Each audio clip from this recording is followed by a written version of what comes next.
kita ya, saya ya bapak-bapak ya. Kan tadi saya katakan saya bukan ulama. Saya pencinta ulama. Nah, kita pencinta ulama. Keutamaan penuntut ilmu seperti kita ini hampir sama dengan ulama. Yang pertama beda. Jadi orang yang menuntut ilmu, yang mau menyempatkan waktu untuk menuntut ilmu berbeda dengan orang yang tidak mau menyempatkan menuntut ilmu. Beda sekali. Kenapa? Karena yang mau ngaji pasti insya Allah akan bertambah ilmunya, bertambah pengetahuannya. Yang nggak mau ngaji ya pas-pasan, bahkan mungkin nggak tahu sama sekali. Contoh begini, orang yang ikut tahsin Al-Quran yang rutin dengan yang tidak ikut tahsin baca Al-Qurannya pasti beda. Karena beda, kualitasnya juga beda. Karena kualitasnya beda, maka nanti ketika ada imamnya yang uzur, ustadz yang jadi imam sakit, maka yang maju orang yang jamaah yang hasil tahsinnya lebih bagus ketimbang yang lain. Jangan sampai nanti tidak pernah tahsin, tidak pernah ngaji, pede. Allahu Akbar. Waduh, kata yang tahsin, jadi jamaahnya. Saya pikir sudah pinter, ternyata masya Allah ini kan. Ini Allahu Akbar. Sami Allahu liman hamidah. Allahu Akbar. Nah, ini kan salah semua. Takbirnya aja salah gitu. Sami Allahnya juga salah. Sami Allahu liman hamidah. Saya ngomong begini, ini pernah terjadi di masjid saya. Bukan masjid sini, masjid saya. Masjid besar, Pak. Kayaknya lebih besar daripada ini. Al-Zikra tempat kita Pak Usi. Dengan ini lebih gede kita ya. Al-Zikra Villa Galaxy itu kan masjid besar. Di dekat mall kan ya. Yang pernah ke tempat saya. Gede. Imamnya sakit. Terus yang membatalkan masih tempat wudhu. Buru-buru komat, udah jamaah sudah banyak, malah imamnya itu gak ada. Saya yang memang bukan imam, saya kan bukan imam, saya pengurus masjidnya bukan imam. Saya pikir pasti sudah ada imamnya karena di masjid saya imamnya 4. Di masjid saya imamnya 4. Imam rawatib yang maghrib, isya, subuh 3 orang, yang khusus zuhur asar 1 orang, dan 4 banyak hafal Quran semuanya. Iya, di imam di masjid saya 4. Semuanya hafal Quran 30 juz. Bukan juz 30 Pak, 30 juz. Hanya yang saya bedakan ini, yang 3 zuhur, maghrib, isya, subuh. Yang 1 jangan, ini jangan. Kenapa? Nanti jamaahnya bubar dar. Kenapa? Suaranya nggak enak. Lah kan saya sedikit lah ngerti. Baik mana yang enak suaranya kan ngerti lah. Nah ini nggak enak. Udah Ustaz sampean zuhur asar rajin. Satu ketika yang giliran yang 3 ini nggak hadir karena sakit. Yang ini kan jadwal tempat lain yang 2. Nah terus imam yang zuhur asar di toilet. Pikiran saya sebagai pengurus DKM, saya pengurus DKM, saya penasehat yayasan.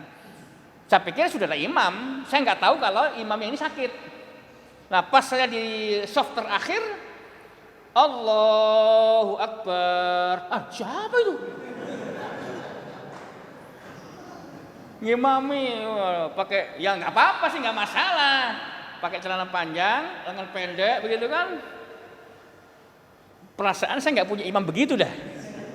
Nah, itu namanya belum waktunya jadi imam, memaksakan dia jadi imam gitu. Nah itu kenapa? Ilmu. Baik terus. Nah keutamaan kita penuntut ilmu sama dengan ulama tadi itu. Dengan kita menuntut ilmu, kita dapat ilmu. Karena kita dapat ilmu, berarti ibadah yang kita kerjakan sesuai dengan ilmu. Maka derajat kita pun ditinggikan oleh Allah. Terus. Nah, orang yang menuntut ilmu itu termasuk orang yang melaksanakan titah Allah. Dalam Al-Quran surah At-Taubah 122. Jadi Bapak Ibu sekalian, dalam satu komplek nggak semuanya doyan ngaji. Ya, agak dimaklumi dikit. Agak dimaklumi. Tapi agak loh ya. Agak. Kenapa? Allah menyebutkan min kulli firqatin minhum ta'ifatun. Ta'ifah itu sekelompok. Jadi kalau orang yang ini kan sekelompok ini. Karena nggak semua orang komplek. Nggak semua orang komplek. Kalau semua orang komplek itu cuma itu namanya tabligh akbar ya. Undang artis kan, penceramah yang artis ya. Nah kalau saya bukan artis ya, nggak ngaku soalnya. Ya saya ngaku jadi nggak ngaku kan. Nah, ta'ifatun. Dan bersyukurlah Bapak Ibu termasuk yang ta'ifatun. Bersyukur, tapi jangan sombong. Nanti pulang dari sini, ta'ifatun ini Pak nih. Jangan. Cukup kita tahu dari Allah dalam Al-Quran surah At-Taubah 122. Alhamdulillah la haula wala quwwata illa billah. Kita termasuk yang ta'ifatun. Tapi jangan sombong. Pulang dari sini ta'ifatun nih. Dia bukan ta'ifatun, jangan sombong kita. Tapi kita baca la haula wala quwwata illa billah, alhamdulillah ala kulli hal.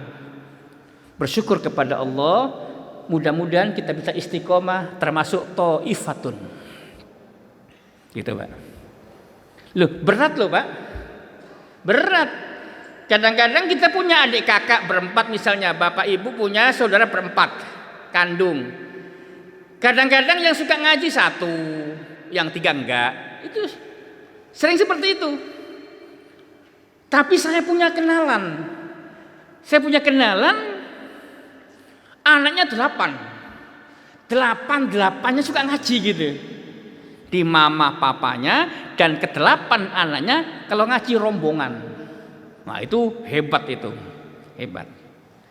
Dan dia seorang anggota DPR. Suami istri anggota DPR. Anaknya 8 kalau ngaji bareng rame-rame gitu Pak. Nah ini luar biasa. Baik terus. Dimudahkan jalannya menuju surga. Jadi Bapak Ibu, langkah kita dari rumah ke masjid ini merupakan langkah yang memudahkan kita ke surganya Allah. Logikanya begini, orang datang ke tempat taklim, akhirnya dia tahu bahwa sholat witir itu boleh hanya 1 rakaat saja. 3 rakaat alhamdulillah. 5 rakaat alhamdulillah. 7 rakaat bersyukur kepada Allah. 9 alhamdulillah. 11 hebat. Tetapi yang selama ini kita tahu witir 3 rakaat titik. Kenapa? Witir Ramadan 3 rakaat selesai. Nah, ini kan ilmu yang terbatas. Tapi karena dapat pengajian tentang fikih witir, oh ternyata witir itu boleh meski hanya 1 rakaat. Bapak Ibu kecapean, mungkin habis menikahkan anak, menyunatkan anak, punya pekerjaan yang banyak, mau tidur, aduh nggak witir nggak enak, witir.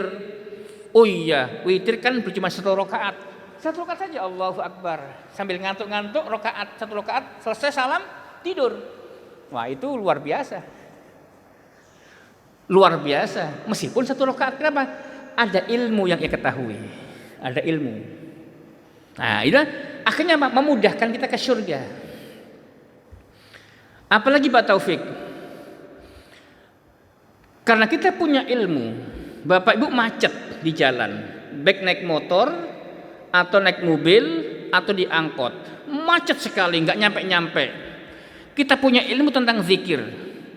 Alladzina yadhkuruna Allaha qiyaman wa qu'udan wa 'ala junubihim. Zikir itu bisa sambil berdiri, bisa duduk, bisa berbaring. Macet begini ya. Kata Allah lagi, ala bidzikrillahi tatma'innul qulub. Ingatlah, dengan zikir kepada Allah hati akan tenang. Dengan zikir, macet. Biar tenang, berzikir. Posisi saya sambil nyetir mobil, nyanyi zikir. Zikir. Macet, zikir. Sambil la ilaha illallah, la ilaha illallah, selawat, subhanallah, tasbih, tahmid, pokoknya zikir itu. Hati tenang, dapat pahala. Macet tetap macet. Kan kita emosi, jalan tetap buntu kan? Enggak kita, tetap aja macet. Kan ada orang suka ngoceh, apa ngoceh itu? Ngomel di jalan, ya kan? Ada motor diomel, terus di depan kita, kenapa sih enggak goblok begitu? Orang digoblok-goblokin. Kenapa? Memang perlu bisa nyetir apa gitu. Jadi pikiran kita bingung sendiri, Pak. Hati panas. Coba ke sini loh. Wah, macet. Ya, saya mengatakan begitu karena saya juga pernah sering dapat macet. Saya dari rumah ke Ciputat dulu 10 tahun sudah biasa macet gitu, biasa macet. Makanya kalau ke kampus pas jadwal malam sebetulnya habis Isya sudah selesai. Tapi untuk menghindari macet saya nyantai di kampus, makan malam di kampus, udah pulang tenang gitu. Tapi kalau terpaksa harus ikut macet, ya tadi itu Pak.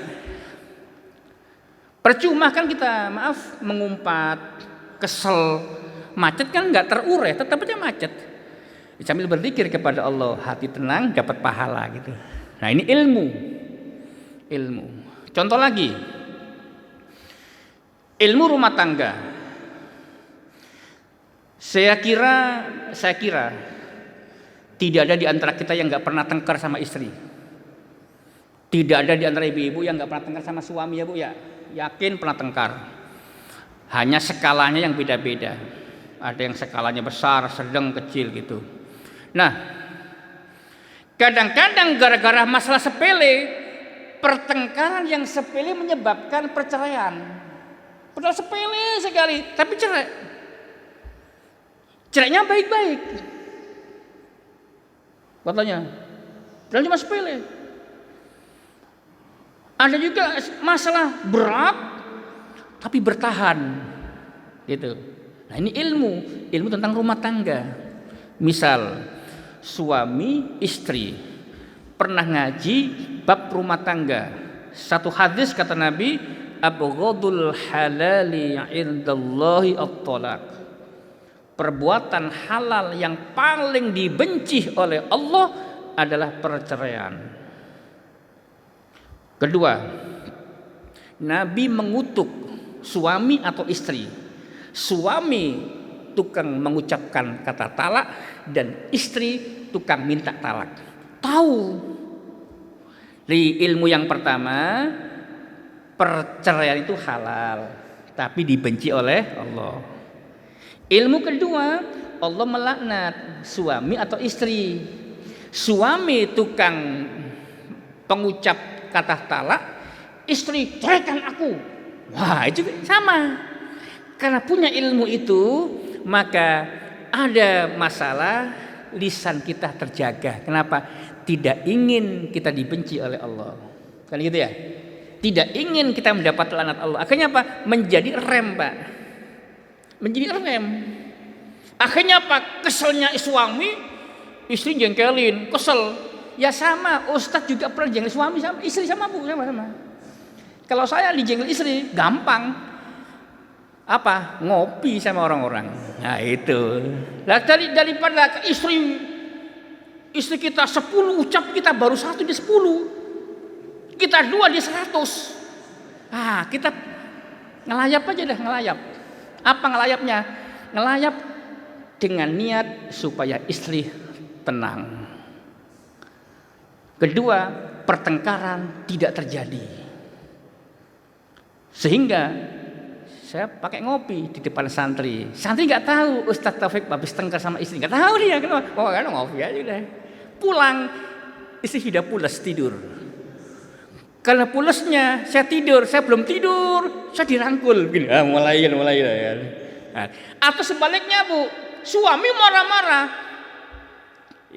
Biar imbang Pak ya, biar imbang. Suami datang marah-marah, nggak tahu juntrungan kok marah-marah. Ibu jadi es. Jadi pendingin. Jangan dijawab, diam aja dah. Batin kita, enak aja Ustaz. Gak rela, saya tidak rela Ustaz. Oh jangan. Siapa tahu suami di luar punya beban persoalan sehingga anak kena, istri kena. Saat itu istri jadi pendingin. Nah, ketika itu selesai, maka enak. Endingnya apa? Endingnya suami, maaf ya saya tadi emosi. Emang kenapa Pak? Ini di kantor. Ternyata akar persoalannya di kantor banyak beban. Akhirnya melihat yang kurang beres di rumah marah. Ketahuan. Ini ilmu rumah tangga. Ilmu rumah tangga. Kalau saya ngomong begini, insya Allah sohe Pak. Sohe. Nah, sohe itu maksudnya saya kira kita semuanya pernah tengkar sama istri. Jangankan kita, Nabi sendiri pernah tengkar sama istrinya. Ditengkari. Nah, kalau Nabi ditengkari istri, ditengkari. Tapi Nabi enak gitu. Contoh begini. Apa Nabi gak jengkel? Jengkel secara manusia. Saya sebagai manusia jengkel. Ya Rasul. Kenapa masih Nabi yang sudah tua?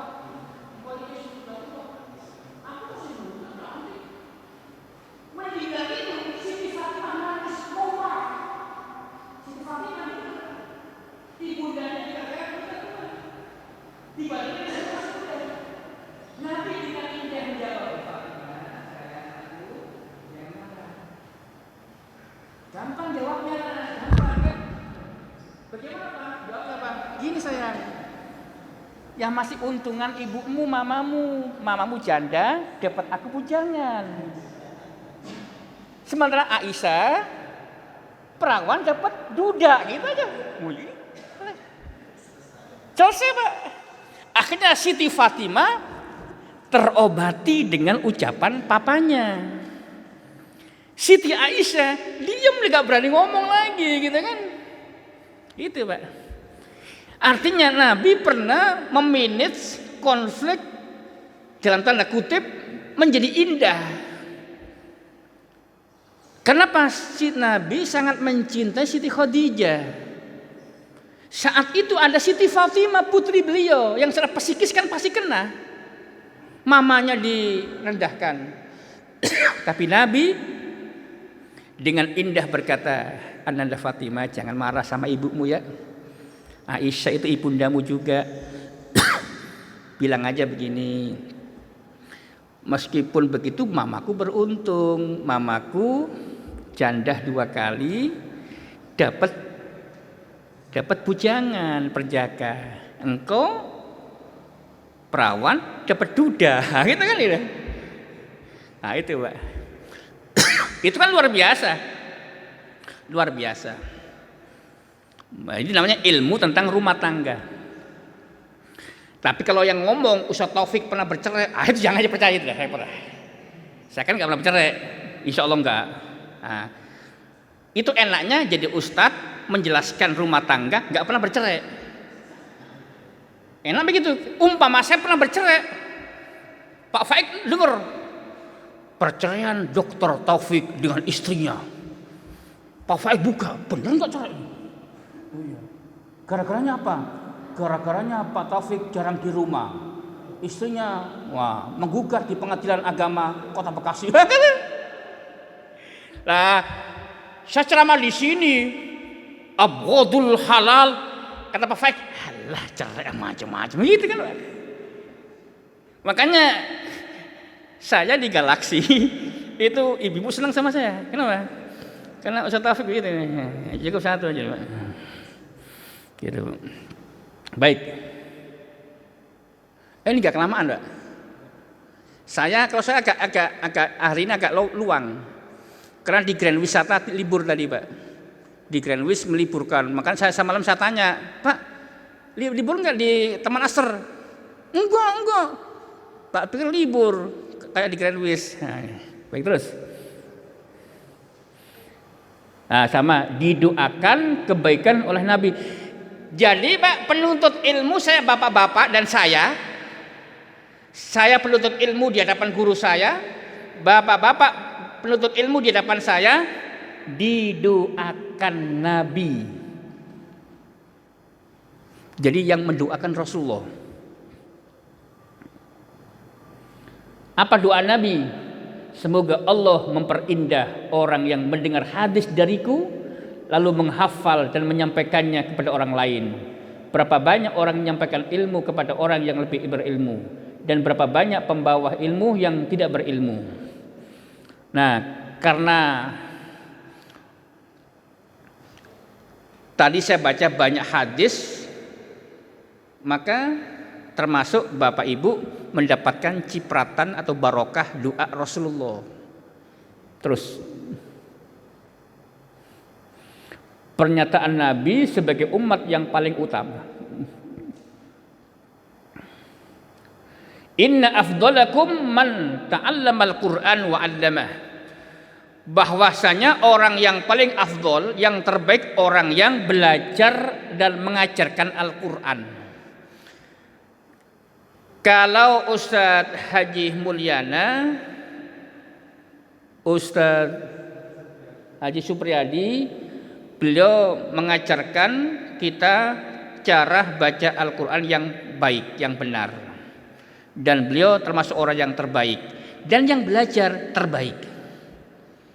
Nah, saya sebagai orang yang mengajarkan isi kandungan Al-Qur'annya. Kalau beliau berdua mengajarkan tajwidnya, tahsinnya, bacaannya, tilawahnya, saya mengajarkan isi kandungannya agar tidak salah.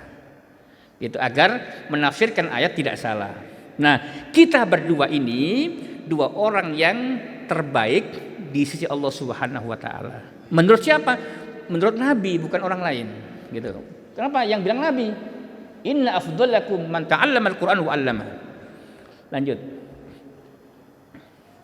Berada di jalan Allah sampai pulang. Nah, habis ngaji ini kita pulang nih. Pulang perginya kita dari rumah ke masjid ini, nyampe ke rumah, kata Nabi, fi sabilillahi hatta yarji'a. Siapa orang yang keluar dalam rangka menuntut ilmu, maka ia berada di jalan Allah sampai ia pulang. Terus, wallahu a'lam bishawab. Kalau Pak Faik bisa mengedit biografi saya dihapus, sama yang atas monggo di share. Saya nggak bisa soalnya, saya gaptek.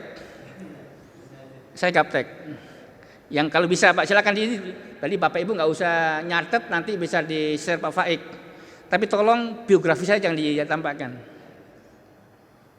Malu saya.